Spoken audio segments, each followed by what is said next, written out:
So how many of you have seen the movie Taken? Or how about Die Hard? What if we had the ability to combine these two amazing films together? That offspring would be See No Evil, which is our film. It's a script that I wrote a couple of years ago. It's a feature length, and it is awesome. Like, completely badass. So when an ex-mercenary's brother is taken by a Russian drug cartel, he calls his buddy in crime back into action, and they basically go on a killing spree, destroying everything, and basically get our movie called See No Evil. And it's very action-packed, but there's also a very deep and emotional story behind it as well. So our main protagonist is Chris. He's in his 40s or 50s, ex-mercenary, he's very straight-laced. He keeps his emotions in check, and he's basically your typical Hollywood leading star. His partner to crime is Bobby. He's kind of a polar opposite of him.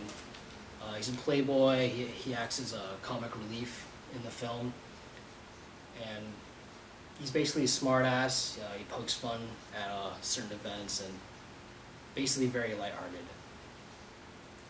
And then we have Vladimir, who is the antagonist of the film. He's the leader of a drug cartel, and he's also Russian. He's a Russian kingpin, and he basically is the person responsible for taking Chris's brother and kidnapping him, and basically why the film even takes place. Not only does this film have all this action and stuff, it also uses a boy band. Yeah, I know, it's kind of weird, but the boy band actually acts as a front for the drug cartel for Vladimir, and basically they're the total opposite of everything you would imagine a boy band to be. Doing drugs, sleeping with women, doing all this stuff that's basically bad for boy bands. It kind of offers a different twist and offers some comic relief for the film as well. So the directors we're trying to attach to this movie is, first one is Justin Lin. Recently he directed Fast 5, very action-packed movie, but one of the main reasons why we're interested in him is because he doesn't use a lot of CGI. His recent film, Fast 5, he was basically 95% in action, in camera action, and effects, special effects, and about 5% CGI. So that's kind of what we were aiming for this film, so we think he'd be a good choice. And Pierre Morel, he's another director we're looking at. He recently directed Taken. He's worked with the same budget that we're kind of shooting for, and we feel that he would be a great choice because Taken is a very similar movie to what See No Evil is, and we feel he'd be a great option for this film. The last director we're looking at is Chan-wook Park, who directed Old Boy. It's basically the same genre as See No Evil. He focuses a lot on the story while sprinkling in the action in certain scenes. He's got a very bold, gory directorial style. So for Chris, we have a few people who really are attracted to this film. We have Alex O'Loughlin from Hawaii Five-0, Kiefer Sutherland from 24 fame, Kevin McKidd, and Josh Duhamel. They're all very interested in this role. They all really want to be into it, and you gotta choose one of them. And for Bobby, we have Scott Conn trying to be attracted to it, Bradley Cooper, as well as Tyrese Gibson. We try to go for different demographics as well. For Vladimir, we have Vincent Cassel, Viggo Mortensen, and Vinnie Jones, all trying to become attached to this project. We also have a few supporting characters that we like to go over and try to get stars attracted to. The first is Rachel. She's the ex-wife of Chris. She kind of has a little role in the overall arc of the film, so we're trying to attract Julie Benz to the project. I feel like she would be a great addition to the film. And for Jax, he's just going to be the masked man, very husky, very big, and you're not really going to see his face in the film, so we're not trying to attract a major star to him, but he does play a pretty big role in the film. A little backstory on Jax. He's basically one of Vladimir's henchmen. Vladimir obviously kidnaps Chris's brother, takes him away, and he uses Jax to leave clues for Chris and Bobby to find him in Moscow. He's always wearing a mask, you never see his face, doesn't say a word. He's basically a mute, and he has a very big impact at the end of the film. He has a big role in the twist. Basically, Vladimir uses Jax to leave clues for Chris and Bobby, but the entire time it's actually Chris's brother behind the mask. It's a big twist at the end. Chris actually gets fed up with Jax, ends up killing him, only to reveal under the mask that it's been his brother the entire time. His mouth has been taped shut, so he couldn't say anything. So yeah, basically he kills his own brother at the very end. That's a huge twist, and that would suck for anyone in that position. And I feel like that would strike a chord with the audience. And it's going to be very gory. For the boy band, or the Johnson Brothers, we're not necessarily going to use a real boy band. We're going to actually, we're going to try to get some famous, maybe not A-list actors, maybe B-list, people who have recognizable faces, so the audience will know that this is not a real boy band, but is part of the film. So we're not trying to get in any trouble here. All right, so this film is very unique. We're not going to use any CGI or 3D or any of that kind of BS, some of that Transformers stuff. It doesn't fit the content of the film, so we're not even going to go anywhere near that kind of stuff. All the special effects will take place live in front of the camera, and we're going to try to minimize at least some of the CGI. Maybe we might have to touch some stuff up in post, but we'll see how that goes. The film is also anti-crime, but pro-revenge, which is kind of contradictory, but we feel like it's good to break the rules if it's for morally good reasons.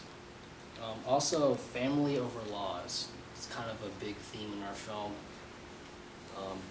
Basically, Chris and Bobby, they break a lot of rules in this film, a lot of laws as well. So, although we try not to condone breaking these laws, the film is trying to reach out to the audience and trying to tell them that helping out your loved ones, your friends or family, is probably more important than some laws that probably should be broken anyways.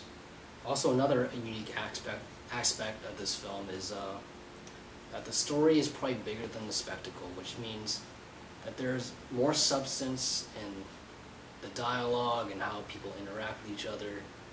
It takes more of a front seat compared to the spectacle, which is explosions, gunfights, blood, all that kind of good stuff. So this film tries to focus mainly on the story, but also showing all the action. For this project, we're hoping to obtain about $20 million. For comparable sort of thinking man's action movies, we were looking at Taken, which cost $25 million, A History of Violence, which had a budget of $32 million, Eastern Promises had a budget of 25 million pounds, or about $40 million, and Drive, most recently, about 15 million. So we're kind of at the lower part of that sort of range. That breaks down to talent, about 7 million, and production effects, about 6 million. Those two command a large part of the budget. But for action films, they're a relatively low amount, and we think they're attainable. 5 million for other production costs, travel, transportation, camera and sound, crew and gear, lodging, etc. We estimate about $2 million in post. We're trying to keep CG to a minimum, but probably it's inevitable that we'll have to use some, especially in this genre that we're working in. Obviously, with this budget, we're looking for studio money. We plan on shopping the project around to all studios, but we've really got our eye on trying to court New Image Millennium. They recently acquired New Bojana Studios in Bulgaria, and which fits in perfectly with the feel of this film. And New Image Millennium also has a history of doing action movies, and we think it'll be a perfect fit. We can use the sound stages and sets at the studio, and we can also get most of our location shooting done nearby. We've also considered the Czech Republic and Hungary, which Yutaro will talk about, and they are also kind of hotspots for production right now. They offer great tax credits. But the head of New Bojana Studios, David Varod, says that Bulgaria is probably about 80% cheaper than shooting in Hollywood. So we think that would be great value for the cost. Another way we're trying to minimize costs, as I said before, is using little to no CG. We can still get the thrills of an action film with production effects, practical effects, and hopefully we will avoid the prohibitively expensive cost of CG. With CG and shooting in Bulgaria, we hope to save a lot of money while still being able to deliver a really great product. Another way we're going to hopefully achieve that is to use actors that we've talked about that they aren't quite A-list actors, but they're on the rise. They're not household names, but people recognize their faces, and when they see their faces in trailers, they'll know immediately who it is. So even though a talent is a huge part of our budget, it's still fairly cheap, and it'll still get us the cast we need to really sell an action film. The main risk that we see with this project is combining the action and sort of intellectual thriller genres that there might not be a whole lot of blending in the audience, and we might risk alienating both audiences. But we're going to rely pretty heavily on marketing to really get the idea of the film across and portray it as sort of an intellectual action film, and we will ideally be getting both audiences in the seats. And there is a market for the thinking man's action film that's sort of emerging. Taken cost $25 million to make and grossed $145 million in the States alone. Drive, like I talked about before, $15 million to make and has grossed about $35 million this far. And it's still in theaters. And as far as the intellectual action film, the sky's really the limit. If you look at Inception, it cost $160 million and grossed $825 million. And then The Dark Knight, of course, cost $185 million and grossed about $1 billion.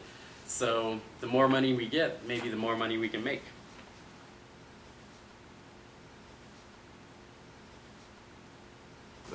Hungary is another option we have. For pre-production, we have to hire at least 2 location managers, one for here, US, and the other for Europe. We will shoot in digital to save money and time. For this project, we will limit the visual effect to make film be more realistic and save money. So there might be any accident happens, so we have to hire a skilled stunt coordinator and have good insurance. The textbook says when the production is filming outside of the United States, its territories or possessions special coverage are necessary. Under these circumstances, it's important to procure foreign liability, foreign workers compensation, and foreign auto coverage. A domestic policy, however, won't protect you against lawsuits filed in foreign countries. So we need insurance that applies to here US and for Hungary or Bulgaria. Schedule of shooting, we decided to make it like we will finish shooting in 20 days in US and 25 days in Europe. Now, I found the film called Red Heat. That could be a good example for us. In 1988, Red Heat was released. They also needed to shoot in Russia, Russia and America, and however, they shoot in Hungary instead of shooting in Russia. This article tells why they shoot in Hungary. According to Hungarian National Film Office, foreign film production in the country is on the rise, even through the financial crisis, with 47 foreign films made in the country in 2008 and 52 in 2009.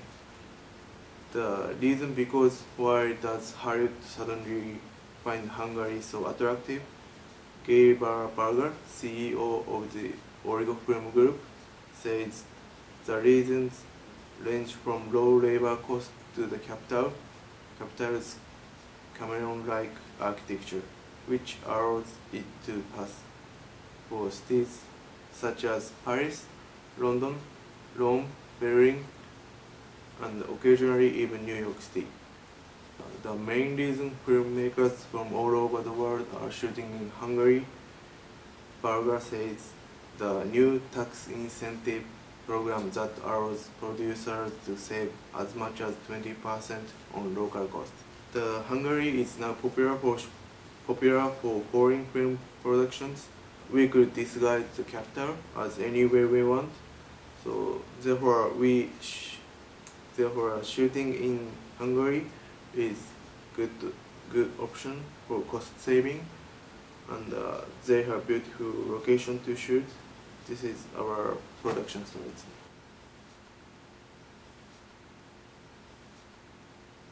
The film will be marketed through a variety of teasers, television commercials, theatrical trailers, viral marketing, and guerrilla art marketing. As far as the teasers go, they will be revealed months before the actual theatrical trailers. Some teasers will include the Johnson brothers in a music video with intercuts of Jax beating up Chris's brother. As time passes, teasers will reveal more. They'll reveal who is in it and more of what the movie is about. The guerrilla marketing technique will capture audiences in an unconventional way. If you look at this advertisement from Singular, they broke the social norm of what advertising is. It's known for humans to block out advertising. They'll see a commercial and they'll block it out. They'll see an ad on the street and they'll just ignore it. With ads like this from Singular, it captures your attention. So this is what we want to do with guerrilla art marketing. We want to break the social norm. So I believe that we will do wanted posters of Jax with titles, "Have you seen me?" or "Follow me," with little websites underneath that will reveal where to go next. So Jax or the Johnson brothers may have a Twitter account. If the Johnson brothers have a Twitter account, they will release music videos and introduce the character of Vladimir and how he's the manager of the band. Once they see that it's an actor of whoever we're going with, they will see that it's not an actual band, but actually advertisement for the movie, and will gain an underground movement and a greater audience with this guerrilla marketing technique. Being on the movie's webpage, we will have the people become bigger and bigger and bigger, and releasing a puzzled message, and the final product will be "Have you seen me?" showing Jax holding the video camera. We wish to follow similar marketing techniques from similar looking movies. For example, The Dark Knight had an online advertisement that showed a picture of Batman, and as time grew on, the image of the Batman turned into the Joker. Some guerrilla marketing techniques may go wrong. For example, the video game Homefront used a guerrilla marketing technique of releasing 1,000 red balloons at once, and it was to signify and symbolize something that was in the actual video game. This went wrong because the balloons landed in the San Francisco Bay and got a bunch of environmentalists very, very disrupted and angry at the balloons in the water. Another guerrilla marketing technique that went wrong was for Aqua Teen Hunger Force. The television show Aqua Teen Hunger Force hung up a bunch of LED lights depicting one of the characters from the show. This created a bomb scare in Boston, Massachusetts, and created a bunch of negative reviews and feedback for the television show. Viral and guerrilla marketing will spread and grow through the popularity of the younger crowds. This is where the internet comes in. As mentioned, Jax, also known as the Masked Man, will have a Twitter account that gives clues of who he is and what he does. Some will be comical, as in just following the character's personality of not saying anything. He may just release a ... status, or he may release a historical document relating to Russian and United States relations. The Johnson brothers will have their own YouTube channel.